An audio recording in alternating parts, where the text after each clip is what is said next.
Very, very encouraging.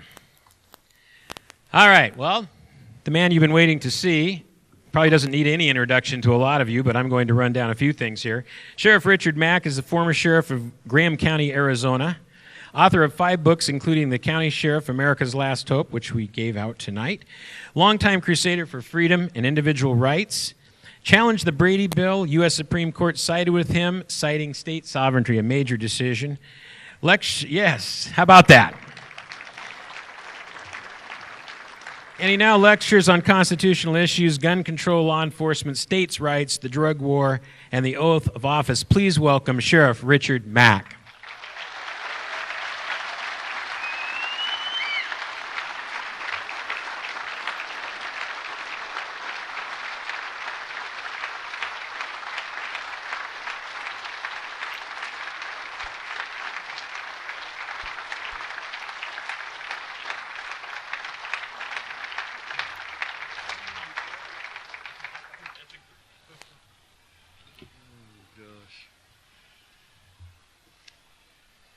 Well,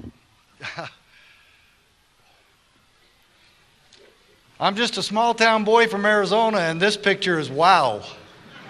Thank you for being here. Wow.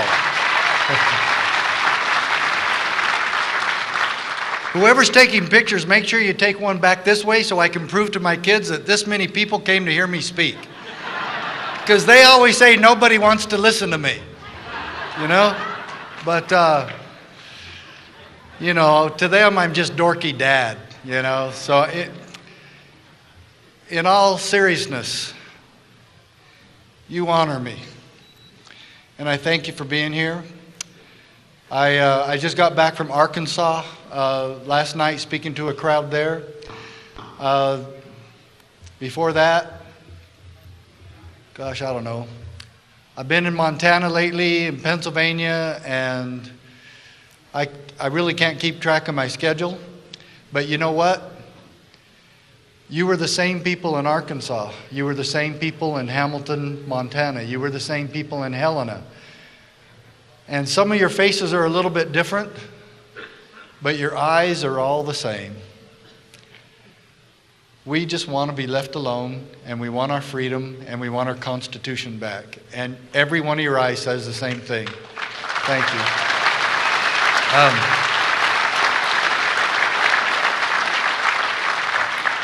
Real briefly, I do a commercial message at the beginning. Of course, you can go to my website and get all my books. Tonight, I only have one of them here. I've actually written a novel, too, called The Naked Spy, and it's a real spy thriller that you would not believe. And you can get that on my website, sheriffmack.com. Also, I have a corporate sponsor, and if any of you haven't started a food storage program, do it now. And one of the food storage companies that I've used for about 20 years is called freezedryguy.com. Okay, freezedryguy.com, and he's one of my corporate sponsors. I love his food. He has something very unique. Meat. Real meat. Not tofu, meat. Okay? Yeah. You know, pork, beef, and all that. Yeah, chicken. It's real, and it's got a shelf life really long. And thank you. But tonight we're really, I'm really not selling anything. And I want you to know what this meeting is. Some of you might be in the wrong place. I want to make sure that none of you are in the wrong place. This meeting is not racist. This meeting and this movement is freedom for all Americans, all people. Okay?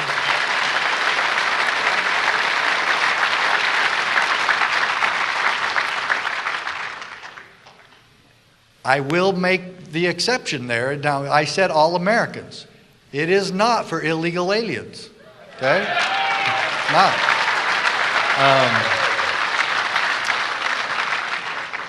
We invite them to come here just like a lot of our parents did. Legally. Do so legally. We obey the law. That's all we want. And so that's another thing. What this meeting is not. This meeting is not a call to arms. This meeting is about exhausting all peaceful means and making up a few more as we go along to restore God-given constitutional American liberty in the tradition of our founding fathers. That's what this meeting is. Now, if you're ready to join hand in hand with all Americans, black, white, Hispanic, doesn't matter. If you're ready to join hand in hand as we stand firm in our belief that this is still America and we still will have our freedom and we will not budge.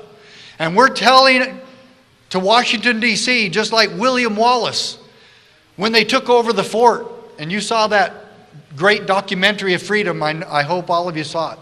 When they took over the fort and they let some of the soldiers live, and he said, now go back to England and tell them that Scotland's sons and daughters are theirs no more.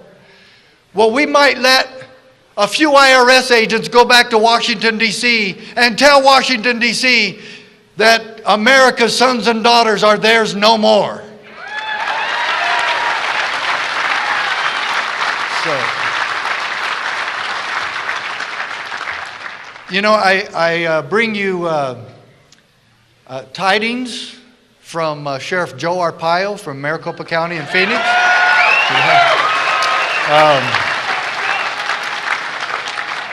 A week ago today, he and I were speaking in California. Oh, that's where I was. California, that's right. I was in Arcadia and Orange County, and we were supporting a candidate there in Orange County for sheriff. And Joe and I had a great time there together. And I might as well tell you the truth. Joe and I have been friends for a long time, but he continues to promote this thing that isn't quite true. So I have to let you know what that is. Of course, this gives me an opportunity because he's not here. You know? He wrote this book, The Toughest Sheriff in America.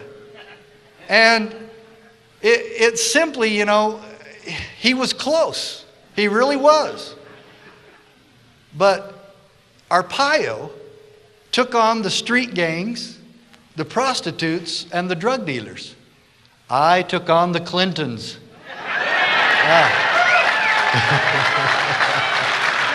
So, you know, and you know what? And I said, okay, fine. Be the toughest sheriff in America. I'd rather be the best looking sheriff in America. You know? So we're just going to keep move on. You know, and I got to tell you, you know, some of you might not be able to see this, but I still got to tell you the story. Some of you right up here in the front will. I was in the Denver airport. In fact, that's where I just came in from today. But back in 1994, I was in the Denver airport, and this Time magazine over at the newsstand just kept staring at me. And I said, why does this guy on this front cover keep staring at me? I don't want to buy that magazine. And I started to look at the TV and, you know, other things. And then I looked back, and there he is, staring at me again. I said, okay, I'll buy it. So I went. It cost $2.95 back in March of 1994. And I looked at this thing, and I thought, you know what? Maybe this magazine has something. Time magazine finally got it right. Because if you put Harry Reid and Nancy Pelosi and Barbara Boxer and Dianne Feinstein all together, you get Time magazine of 1994. See?